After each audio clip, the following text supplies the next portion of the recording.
Today, it's time to get schooled. And speaking of today, did you know that on this day, December 27th, 1512, Ferdinand II issued the Law of Burgos, intended to improve relations between the Spaniards and the indigenous peoples found in their American colonies. Many of the myths surrounding the behavior of the conquistadors acting out in nasty and brutish ways are true. Friars, priests, and other clerics who joined in colonizing began to complain.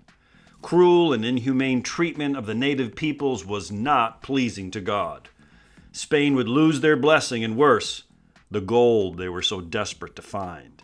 Ferdinand, the Spanish king, responded. These laws, the first of their kind, outlined specific Spanish responsibilities in the New World. Indigenous groups would receive food, clothing, and religious instruction.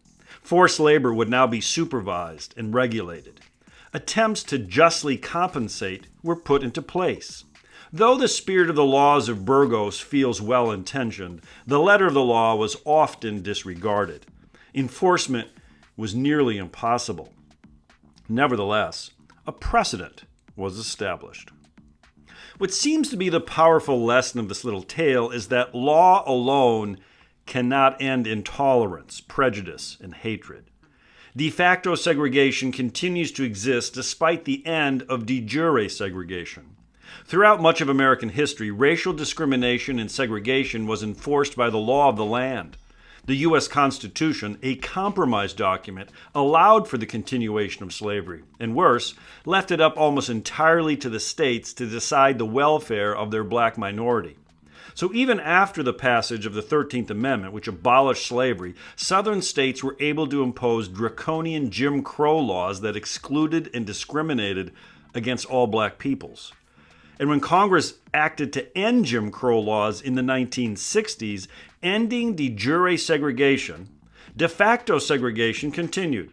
Looking back, changing laws is easy, but changing behavior is not. Martin Luther King Jr. inspired us to dream about a better, more just future. We too urge you to look forward with hopes that our dreams of equality for all will come true. Psst, it's Prologue with Mr. Review.